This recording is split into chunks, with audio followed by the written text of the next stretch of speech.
You know that feeling? Oh, I know it so well. You have the perfect sentence in your head. Ready to go. But then, right before you open your mouth, everything just stops. Total silence. You hit that mental block. Exactly. Why does it happen? You know the words, you know the grammar. But the words just don't flow. It's frustrating, isn't it? It is, and that's what we are talking about today. We are going to unlock that flow. Hi, everyone. I'm Mia. And I'm Leo. Welcome to the English Blend. We are here to help you speak English naturally. Today's topic is super important. It's daily routine speaking practice. We're focusing on how to make English speaking part of your daily routine, not just something you do once a week in class. We want to help you stop worrying about perfection, stop worrying about every little grammar rule. And just start communicating effectively. That's the real goal, right? Exactly. So grab your coffee and let's get started. Let's start with a really important distinction. Yes, the difference between fluency and accuracy. This is key for A2 to B2 learners. When you first start learning, you usually focus on accuracy. That means getting the grammar perfect, making sure the verb tense is 100% correct. And that's necessary sometimes, of course. We need to learn the rules. But fluency is different. Fluency is about communication. It's about being able to keep the conversation moving, to express your ideas quickly and smoothly. It means you can speak without long pauses, even if you make a little mistake. The central message here is fluency equals communication, not perfection. We need to keep repeating that. Yes, because people get stuck on accuracy. They think, if I use the wrong preposition, the world will end. Spoiler alert, the world does not end. No, it doesn't. And the person you are talking to usually understands you perfectly. They can still get your point across. Let's talk about that phrase, get your point across. It means to successfully communicate your idea. If I say, yesterday I go market. I know exactly what you mean. You successfully got your point across. Even though the grammar, went, not go, is inaccurate, the fluency was there. The communication succeeded. That's why practicing daily routines is so good, because your daily life doesn't require complex grammar. Right. Think about telling someone what you did this morning. I wake up, I make coffee, I check emails. It's simple, concrete action. You can focus on the speed and rhythm. Let's discuss the big blocker now. Why does thinking about grammar stop our fluency? It turns speaking into a math problem. That is a great way to put it. When you speak your native language, you don't think, okay, this is the subject, this is the third person singular, so I need to add S. No, it comes out automatically. It's muscle memory.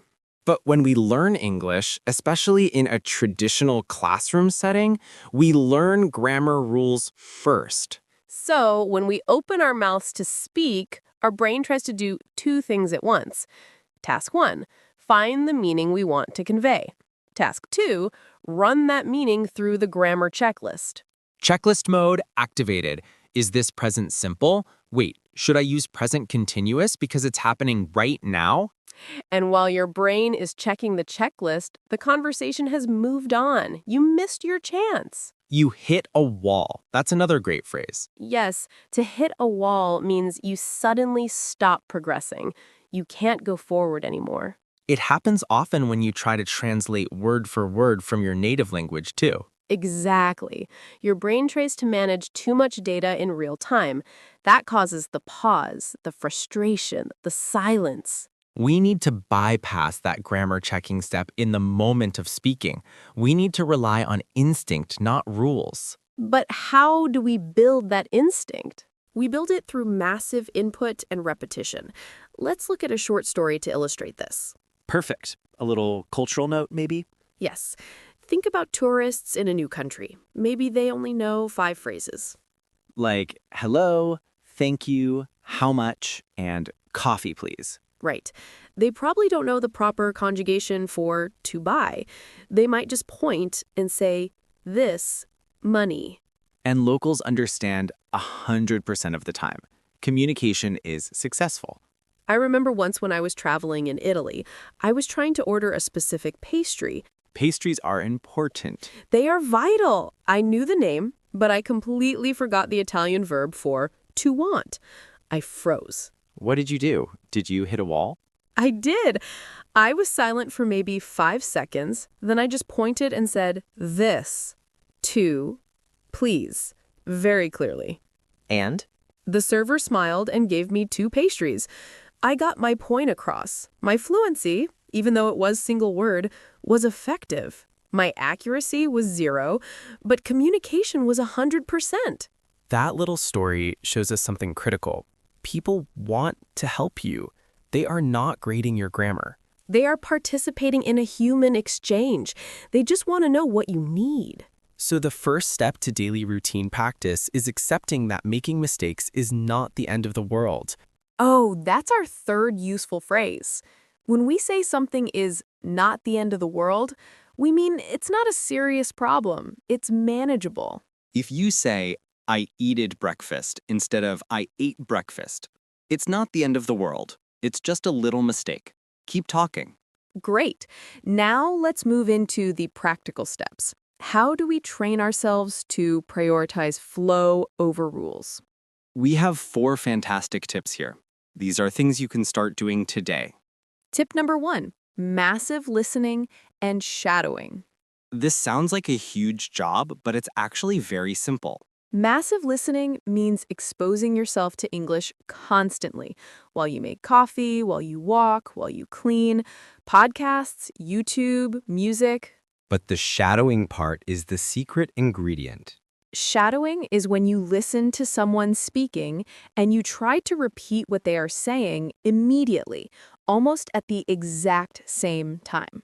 It's like being their shadow. You don't think about the words, you focus purely on the sound, the rhythm, and the intonation.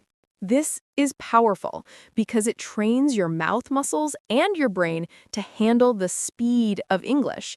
It forces you out of that grammar checklist mode.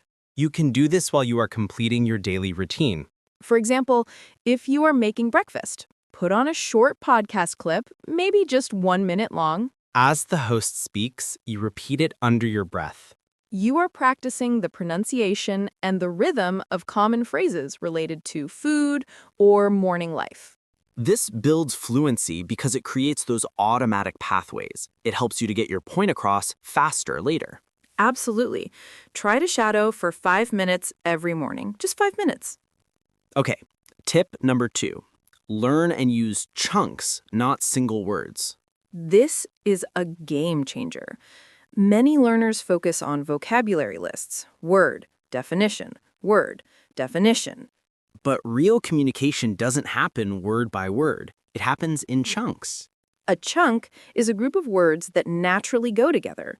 We use them without thinking.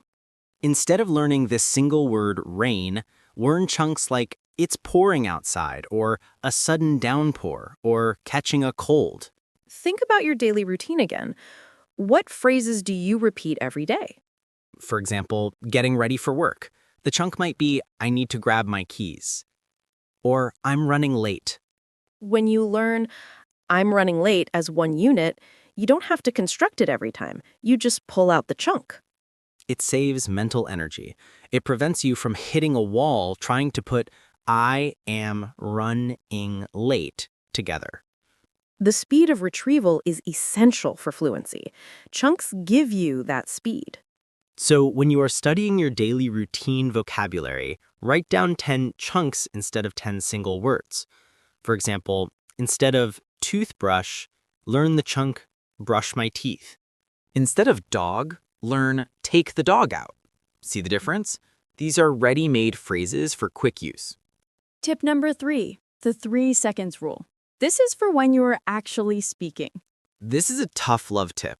When someone asks you a question, you have 3 seconds to start speaking. 1, 2, 3.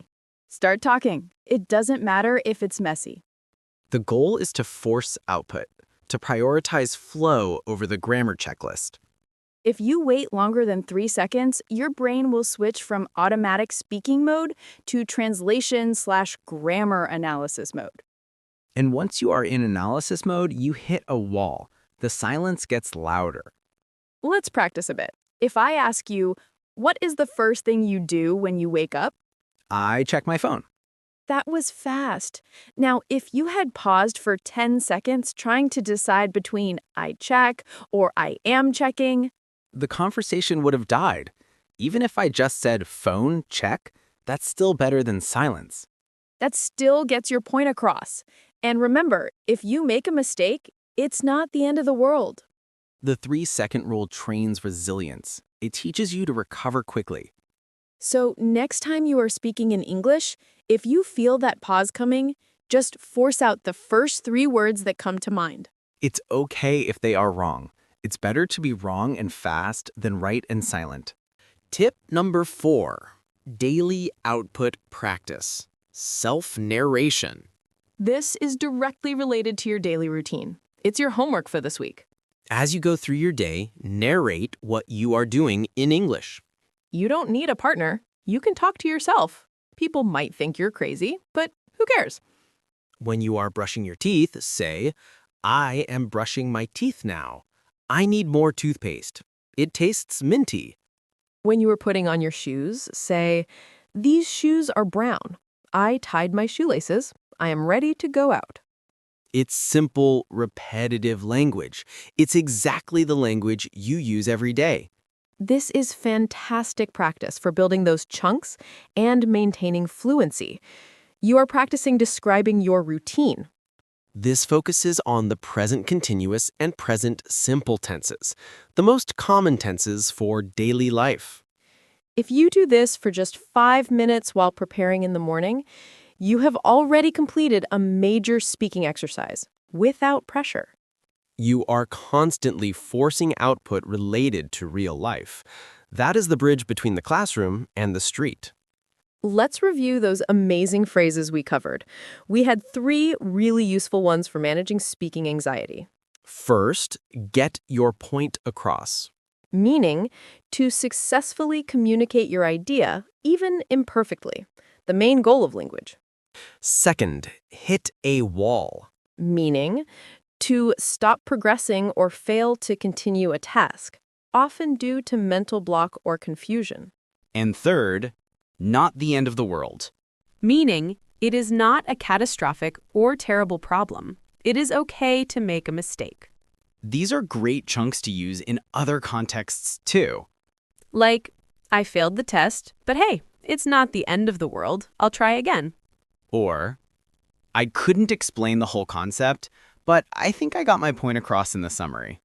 Or, I was trying to write that essay, but I hit a wall around midnight. See how we just used all 3 naturally? That is what happens when you learn the chunks.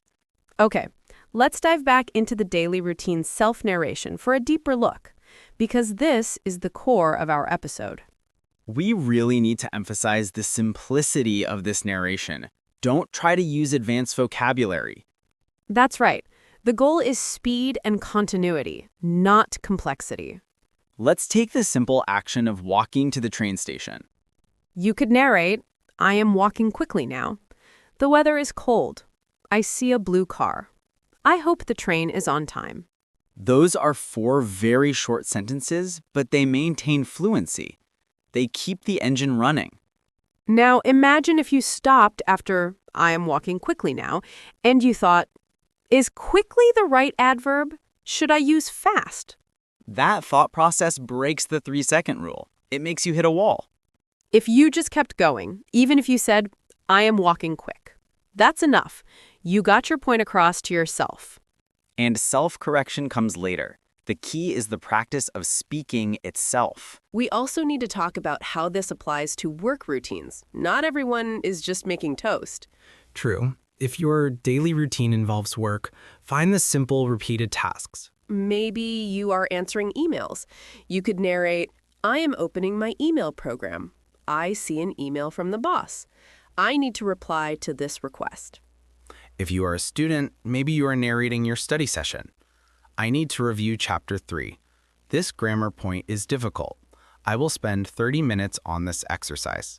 This turns passive study time into active speaking practice. You are integrating English into your real, functional life. And the beauty is you are using the most common vocabulary related to your actual life.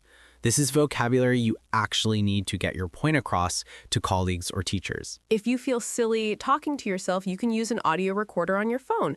Just record 5 minutes of your narration. That way you can listen back later. You can check if the phrases you used were correct, but do the check after the speaking session. The speaking session itself must be purely focused on flow. Let's summarize the relationship between massive listening, tip 1, and self-narration, tip 4. They work together. When you listen massively, you absorb those natural language chunks. You get the rhythm. When you narrate your routine, you're immediately putting those chunks and that rhythm into practice. You're testing them out in a low-pressure environment. It's input feeding output. It creates a virtuous cycle of fluency building. Let's go back to the idea of the grammar block. We said grammar turns speaking into a math problem. We need to explain why many curriculum prioritize accuracy first. Traditional systems believe you must build a solid foundation of rules. Then, once the foundation is solid, you build the house of fluency on top. But what happens in reality? Learners spend so much time building the foundation, they never start building the house. They are too afraid that one little brick will be wrong. And then they get into a real conversation.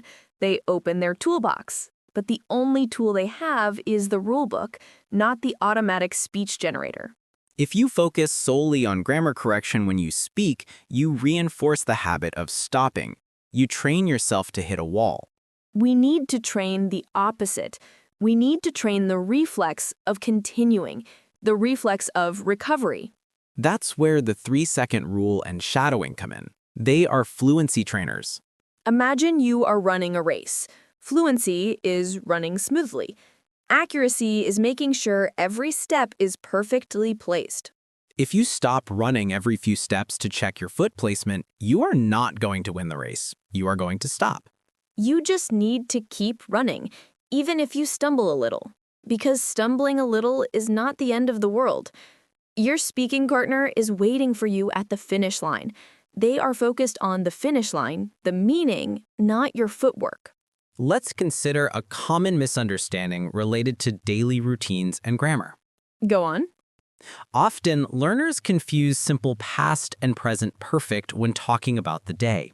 Like, I have eaten breakfast this morning versus I ate breakfast this morning. Precisely. If you are mid-conversation at 10 a.m. and you say, I have ate breakfast.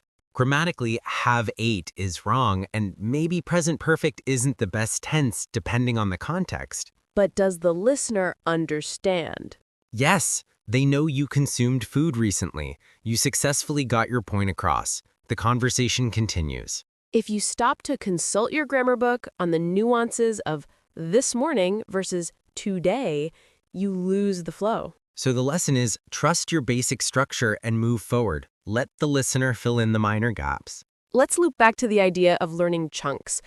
How can learners identify the best chunks for their daily routine? Start by observing your physical actions. Everything you touch, everything you use. The alarm clock.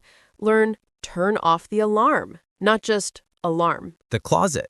Learn get dressed or pick out an outfit. The kitchen sink. Learn wash the dishes or rinse the cup. When you see these actions in your daily life, label them immediately with the corresponding English chunk. You are linking the physical routine to the linguistic chunk. This makes the retrieval automatic. Your muscle memory for the action is now linked to the language memory. It's a very functional way to study, much more practical than abstract rules. And make sure these chunks are realistic. Don't learn, I shall commence the cleansing of my teeth. No. Learn, I'm going to brush my teeth now. Keep it simple and natural. That fits the friendly style of the English blend. We want to sound like real people talking, using natural expressions. Think about the fillers we use, like, right? Exactly, I mean. These fillers are tiny chunks themselves. They give your brain a millisecond to prepare the next idea. They maintain the flow without adding meaningful content. They prevent you from hitting a wall. They are your speaking safety net. So when you're narrating your routine, use those fillers. For example, I need to open the door, because I need to leave the house, right? That sounds completely natural. It's smooth. If you just said, I need open door because leave house, that's much harder to follow. Fillers bridge these hesitations. They are essential for fluency. So to reiterate the core message, daily speaking practice is not about grammar quizzes. It is about building speed and confidence. It's about building the courage to say, I might make a mistake, but it's not the end of the world, so I'm going to get my point across anyway. That should be the learner's mantra. Let's review all 4 tips again quickly for our listeners. Tip 1, massive listening and shadowing. Listen constantly and copy the sound and rhythm immediately. Tip 2. Learn and use chunks. Focus on multi-word phrases like, I'm running late. Tip 3. The 3-second rule. Force yourself to start speaking within 3 seconds to prevent hitting a wall. Tip 4. Daily output practice, self-narration. Talk to yourself throughout your routine. Use simple English. And remember those 3 useful phrases? Get your point across. Hit a wall. Not the end of the world. Leo, this has been such a useful breakdown. I think learners often feel guilty if they don't study grammar perfectly. Yes, and we want to remove that guilt. Focus on functionality. Focus on communication. Think about the last time you needed to order food in English. Did the server check your verb conjugations? No, they just wanted to know if you needed fries or salad. They wanted to get your point across. If you hesitated too long, you might have missed your chance to order. You might have hit a wall due to nervousness. So use your daily life as your English classroom. It's free. It's available 24/7. Start small. Just 1 minute of shadowing in the morning, 1 minute of self-narration in the evening. Consistency is more important than intensity. 5 minutes every day is better than 1 hour once a month. That's the key to making it a true daily routine speaking practice. We encourage all our listeners at the A2, B2 level to try the self-narration this week. Report back how it felt. Did you feel awkward? Did you manage to keep the flow going? Did you manage to stop worrying about accuracy? Did you successfully get your point across to your reflection in the mirror? Speaking is a skill, like riding a bicycle. You have to practice the physical action. You can't just read the instruction manual. Reading the grammar book is like reading the bicycle manual. It helps you understand how it works. But you only learn to ride by falling off sometimes. And falling off is okay. It's not the end of the world. That was a great talk. We covered a lot of ground today. Yes, and next time we are going to dive into how to use English at the cafe, specific phrases for ordering drinks and dealing with common issues. Oh, that's vital. Real-world, practical English. Exactly. Thank you for joining the English Blend. We hope this episode helps you feel more confident about your daily speaking practice. Remember to subscribe and leave us a review. We love hearing from you. Keep practicing those chunks and remember that fluency is the goal. Yes. See you in the next episode of the English Blend. Bye, everyone. Happy practicing!